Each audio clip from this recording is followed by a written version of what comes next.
यह कहानी पंचधेरा नाम के गांव में रहने वाली एक खूबसूरत लड़की की है जिसका नाम सारा था। उसकी खूबसूरती के चर्चे दूर दूर तक थे। गांव का हर ऊंचे से ऊंचा खानदान उसे अपने घर की बहू बनाना चाहता था। एक बार जो कोई उसे देख लेता, फिर उसके हुस्न के गीत ही गाता रहता। धीरे धीरे उसकी खूबसूरती के चर्चे गांव के हर एक आदमी तक पहुंच गए और अब हर किसी की ख्वाहिश थी कि वह उससे शादी कर ले।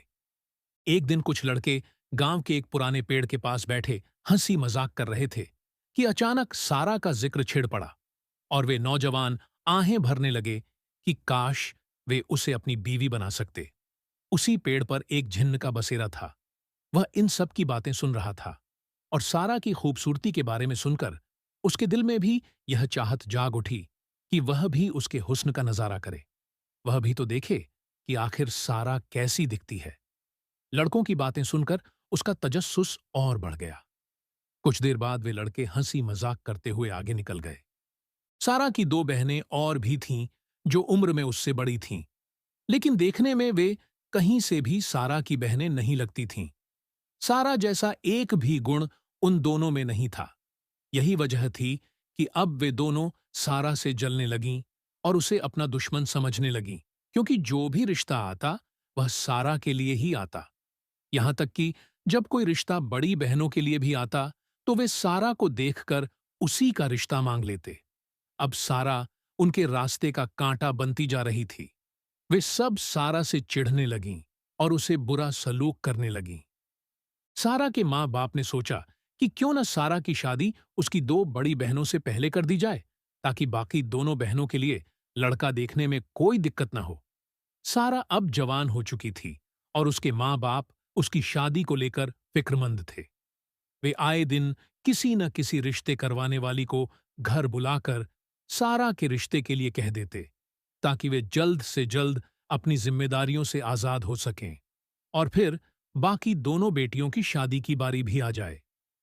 गांव से बहुत अमीर लोगों के रिश्ते भी आने लगे, लेकिन सारा के माँ बाप अमीर लोगों में रिश्ता करने से घबराते थे, क्योंकि वे उन्हें अपने काबिल नहीं समझते थे। सारा की खूबसूरती अब सबके लिए एक समस्या बनती जा रही थी। लड़के सारा को देखने के बहाने उसके घर के इर्द गिर्द घूमने लगे, जिससे घर की लड़कियों का बाहर आना जाना मुश्किल हो गया था। उसकी दोनों बहनें उसे बात बात पर ताने देतीं कि उसी की वजह से सब मुसीबत में आ गए हैं। सारा बहुत उदास हो जाती और सोचती कि उसका तो कोई कसूर भी नहीं है, फिर सब उसके साथ ऐसा क्यों करते हैं। एक दिन सारा किसी काम से बाजार जा रही थी कि रास्ते में कुछ लड़के उसे परेशान करने लगे, सीटियां मारने लगे और अजीबोगरीब बातें करने लगे।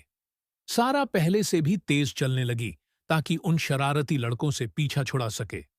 उनमें से एक लड़का आगे बढ़ा और सारा का हाथ पकड़ लिया।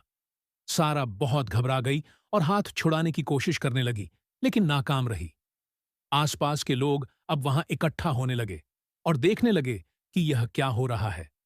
अब सारा जोर जोर से चिल्लाने लगी, मेरा हाथ छोड़ो! लेकिन वह लड़का अपने दोस्तों के साथ हंसता जा रहा था। इतने में एक नूरानी चेहरे वाला खूबसूरत नौजवान भीड़ में से आगे बढ़ा और झट से उस शरारती लड़के से सारा का हाथ छुड़ा दिया। सारा हाथ छुड़ाते ही वहां से भाग निकली। अब शरारती लड़के उस नौजवान को अकेला देखकर उस पर टूट पड़े, लेकिन पूरा हुजूम यह देखकर हैरान रह गया कि उस अकेले ने एक ही बार में 5 लड़कों को जमीन पर गिरा दिया था। नौजवान को तगड़ा पाकर वे शरारती लड़के वहां से भाग निकले। अगले दिन पड़ोस की खाला सारा के घर चली गई और उसके माँ बाप को सब बता दिया जो उस दिन रास्ते में हुआ था। उन्होंने यह भी बताया कि किस तरह उस अकेले लड़के ने 5 शरारती लड़कों को सबक सिखाया और उन्हें दुम दबाकर भागने पर मजबूर कर दिया। सारा सोचने लगी, मुझे तो लगा था कि वे सब लड़के मिलकर उसका हाल ही बुरा कर देंगे। चलो, अच्छा हुआ, भलाई करने वाले के साथ भला हो गया। खाला के जाने के बाद सारा को घर से खूब डांट पड़ी और उसे कहा गया कि अब वह घर से कम निकले। सारा उदास होकर अपने कमरे में चली गई और खिड़की के पास जाकर बैठ गई, जो बाहर गली में खुलती थी। वह उदासी भरी निगाहों से बाहर आते जाते लोगों को देखने लगी। इसी बीच अचानक उसकी खिड़की के सामने एक लड़का आकर खड़ा हो गया। सारा उसे देखकर हैरान रह गई। यह तो वही लड़का था। वह घबरा गई कि अगर किसी ने देख लिया तो बड़ा बवाल हो जाएगा। आज ही तो उसने सबको परेशानी में डाल दिया था। वह तुरंत वहां से उठकर जाने लगी। तभी उस लड़के ने उसका नाम पुकारा, सारा। सारा तुरंत रुकी और पूछा, आप मेरा नाम कैसे जानते हैं? लड़के ने मुस्कुराकर कहा, इस गांव में ऐसा कौन होगा जो सारा का नाम न जानता हो? सारा ताज्जुब भरी निगाहों से उसे देखती जा रही थी।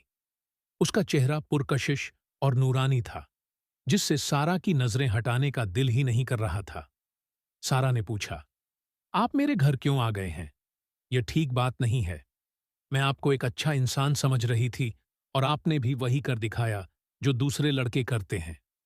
लड़का मुस्कुराया और कहने लगा, आप बिना शुक्रिया कहे ही अंदर चली गई थीं। मैं तो बस शुक्रिया लेने आया हूं। सारा उसकी बात पर बहुत हैरान हुई। अगले ही पल वह लड़का फिर मुस्कुराया और बोला, हाथ छुड़वाते वक्त आपका कंगन वहीं गिर गया था। मैं वहीं लौटाने आया हूं और मैं कभी लड़कियों का पीछा नहीं करता, न ही उन्हें परेशान करता हूं। यह कहकर वह चला गया और सारा की जान में जान आई। उसे लगा था कि अब वह लड़का भी उसे परेशान करेगा, लेकिन शुक्र है वह एक अच्छा इंसान निकला। सारा ने खिड़की बंद की और अंदर चली गई। पूरा दिन उस लड़के का चेहरा सारा की आंखों में घूमता रहा और उसकी बातें उसके कानों में गूंजती रहीं। वह उसके ख्यालों को झटकने की कोशिश करती, लेकिन न जाने कब फिर से उसके ख्यालों में खो जाती। अगले दिन जब सारा कपड़े लेने दर्जी के पास पहुंची, तो उस लड़के को पहले से वहां खड़ा देखकर हैरान रह गई। सारा ने पूछा, आप यहां? लड़का तुरंत घबरा गया और बोला, मैं आपका पीछा नहीं कर रहा था। मैं यहां आपसे पहले ही आ गया था। सारा ने बड़ी मुश्किल से अपनी हंसी कंट्रोल की और कहा, मेरा वो मतलब नहीं था। दोनों मुस्कुराते हुए अपने अपने रास्ते निकल गए। कपड़े लेकर सारा जल्दी से घर पहुंची, क्योंकि आज उसे लड़के वाले देखने आ रहे थे और उसे तैयार भी होना था। घर पहुंचते ही वह जल्दी से तैयार हुई और मेहमानों का इंतजार करने लगी। जैसे ही मेहमान आए, सारा खाने पीने का सामान लेकर उनके सामने गई, लेकिन सामने बैठे शख्स को देखकर हैरान रह गई। यह मेरा रिश्ता लेकर आया है? सारा ने ताज्जुब से सोचा। सारा के सामने उसके पिता की उम्र का एक हट्टा कट्टा आदमी बैठा था, जो काफी अमीर लग रहा था। उसके साथ 3 छोटी बच्चियां भी थीं। मेहमानों के जाने के बाद अम्मा अब्बा आपस में बात करने लगे। क्या करें, हम तो थक गए हैं। हमारी सारा के लिए कोई ढंग का लड़का ही नहीं मिल रहा। यह आदमी है तो बहुत अमीर और हमारी सारा के लिए ख्वाहिशमंद भी है, पर इसकी उम्र कुछ ज्यादा ही है। सारा तो अभी बहुत छोटी है। अम्मा बोलीं, उसकी 2 बहनें और भी हैं और मुझे डर है कि कहीं वे सारा की वजह से मुसीबत में न पड़ जाएं। वे दोनों बहुत परेशान थे।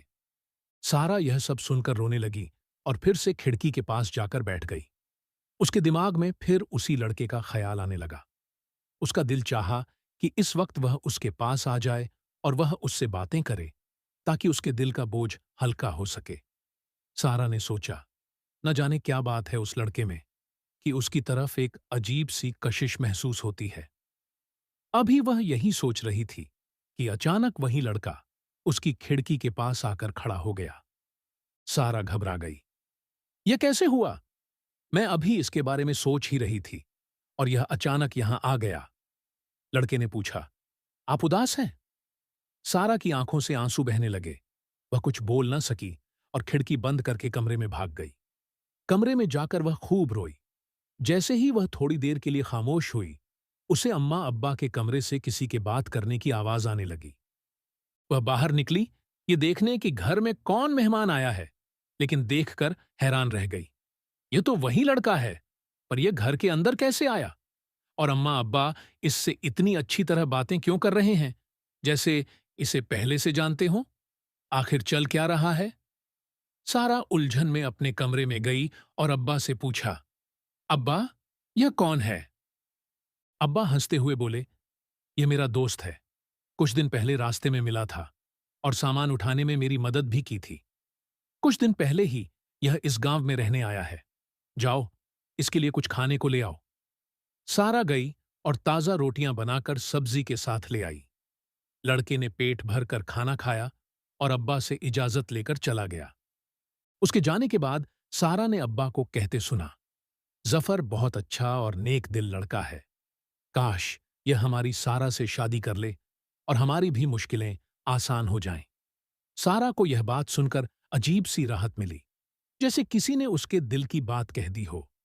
अचानक उसे सब कुछ ठीक होता हुआ दिखने लगा। उसे उम्मीद की एक किरण नजर आई और उसका दिल खुशी महसूस करने लगा। सुबह जब सारा अम्मा की दवाइयां लेकर घर वापस आ रही थी, तो उसका सामना फिर जफर से हुआ। दोनों की आंखों में एक दूसरे को देखकर चमक सी आ गई थी। वे दोनों एक साथ बहुत प्यारे लग रहे थे, जैसे कि एक दूसरे के लिए ही बने हों। बातें करते करते उन्हें पता ही नहीं चला कि वे कब उस पुराने दरख्त के पास पहुंच गए।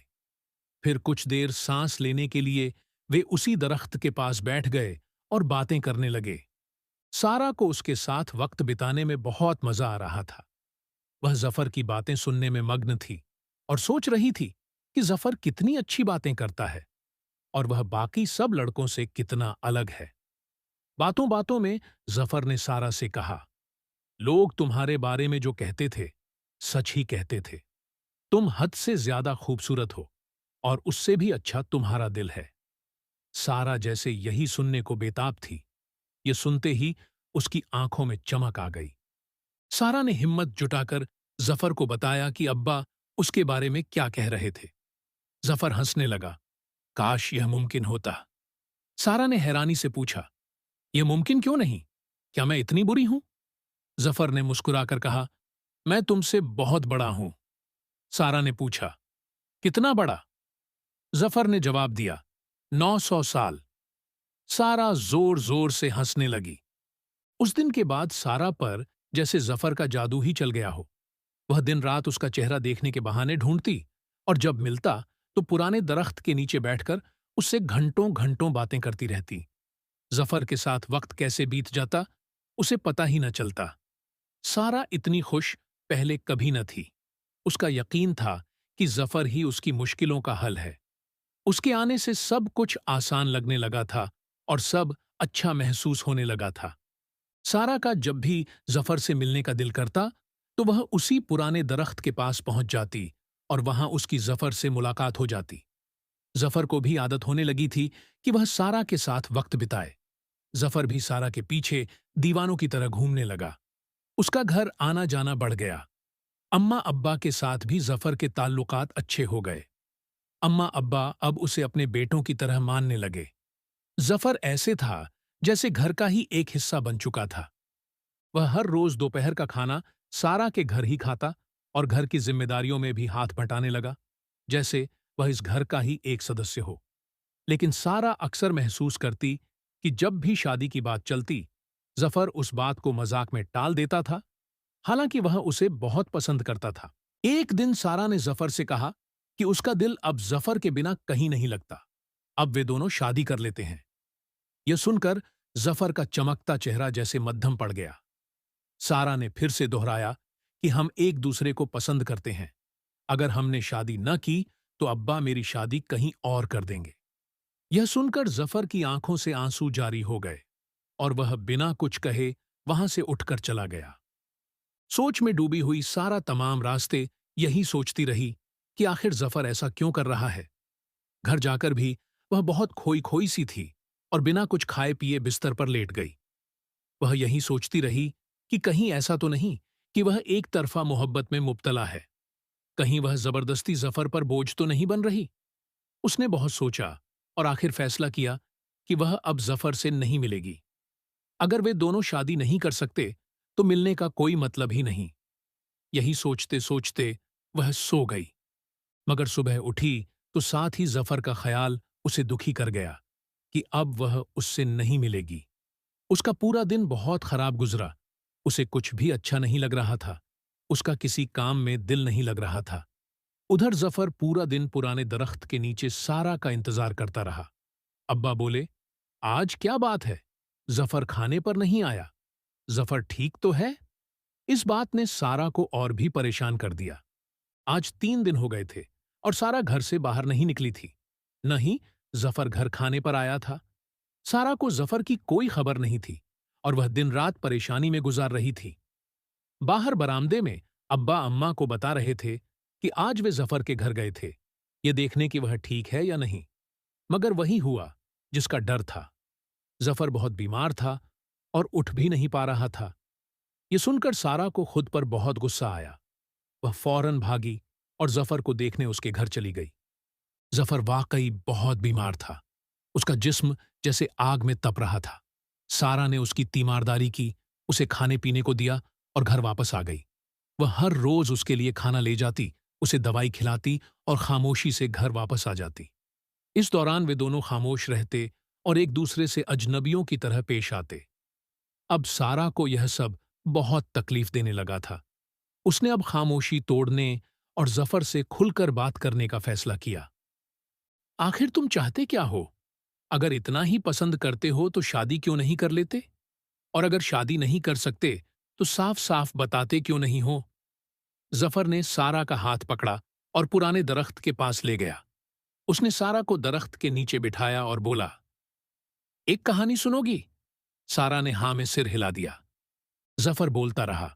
उसने उस दरख्त की तरफ इशारा किया। यह दरख्त देख रही हो? यह दरख्त और मैं दोनों बहुत पुराने हैं। यही मेरा घर है। एक बार मेरे घर के बाहर कुछ लोग तुम्हारा जिक्र कर रहे थे, तुम्हारी खूबसूरती की बातें कर रहे थे। मैंने सुना और तुम्हें देखने का दिल चाहा। मैं बस तुम्हें एक नजर देखने आया था, लेकिन तुम्हारी मोहब्बत में गिरफ्तार होता चला गया और मुझे एहसास भी नहीं हुआ। एक बार जो तुम्हें देखा तो फिर दूर नहीं जा सका। अब मेरी बस्ती वालों ने मुझे एक इंसान से मोहब्बत करने की सजा दी है। हम दोनों से मोहब्बत करने का गुनाह हो गया है। तुम मेरी दुनिया में नहीं आ सकती और मुझे तुम्हारी दुनिया में आने नहीं दिया जाएगा। मैं जफर जिन्न हूं। मेरी उम्र 900 साल है। मैं इतना खुदगर्ज नहीं कि अपने दिल की खातिर तुम्हें तुम्हारी दुनिया से अलग कर दूं और वो जिंदगी जीने को कहूं जिसकी तुम हकदार नहीं। सारा हैरत भरी नजरों से जफर को देखती रही और फिर जोर जोर से हंसने लगी। फिर बोली, इंसान बहाना तो कोई अच्छा बनाता है। अगर तुम शादी नहीं कर सकते तो साफ बताओ। यह कहानी बनाने की जरूरत नहीं। मैं कभी भी खुद को तुम पर मुसल्लत नहीं करूंगी। हाँ, वो अलग बात है कि अगर तुमसे शादी न हुई तो कभी शादी नहीं करूंगी, पर जबरदस्ती तुम पर बोझ नहीं बनूंगी। यह कहकर सारा उठी और जाने ही लगी थी कि किसी ठंडी बर्फ जैसे हाथ ने उसका हाथ पकड़ लिया। सारा ने मुड़कर देखा तो जफर अब अपनी असली हालत में खड़ा था। सारा फटी आंखों से देखती रह गई। उसे अपनी आंखों पर यकीन नहीं हो रहा था कि वो सब जो जफर ने कुछ देर पहले बताया था सच भी हो सकता है। सारा वहीं बेहोश हो गई और जब होश में आई तो अपने कमरे में थी। उसके सारे घर वाले उसके इर्द गिर्द जमा थे। सारा ने पूछा, मैं यहां कैसे आई? अम्मा ने हैरानी से पूछा, क्या मतलब यहां कैसे आई? तुम तो रात से यहीं सो रही हो और कितना सोओगी? उठ जाओ, खाना खा लो। सारा खाना खाने गई तो मामूल के मुताबिक जफर ने भी उनके साथ मिलकर दोपहर का खाना खाया। सारा हैरानी से जफर को देखती रही। उसे समझ नहीं आ रहा था कि कल जो हुआ वह ख्वाब था या हकीकत। खाना खाने के बाद जफर ने रुखसत ली और थोड़ी देर बाद सारा भी उससे मिलने चली गई। सारा को देखकर जफर ने पूछा, तुम्हें डर नहीं लगता जो एक जिन्न से मिलने आ गई हो? सारा ने जवाब दिया, पहले भी तो आती थी मिलने। जफर बोला, पहले बात और थी, पहले तुम नहीं जानती थी। सारा ने जवाब दिया, मेरे लिए पहले और अब में कोई फर्क नहीं। मैं कल भी तुमसे मोहब्बत करती थी और आज भी मेरी मोहब्बत वही है। जफर इस बार हैरानी से सारा को देखता रहा। जफर पहली बार किसी ऐसे इंसान को देख रहा था जिसे उससे दहशत नहीं हो रही थी। मैं तुम्हें तकलीफों में नहीं देख सकता, जफर ने नरम आवाज में कहा। सारा ने मुस्कुराकर कहा, अब तो शायद मैं मर ही जाऊं, क्योंकि तुम्हारी जुदाई मुझे जीने कहां देगी।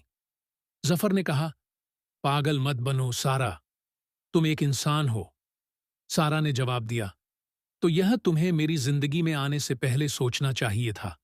अब यह सब सोचने का वक्त नहीं। अगर तुम चाहते हो कि मैं जिंदा रहूं तो मुझसे शादी कर लो। अपनी दुनिया में ले जाओ या मेरी दुनिया में आ जाओ, दोनों ही मंजूर हैं। सारा की बातों ने जफर को गहरी सोच में डुबा दिया।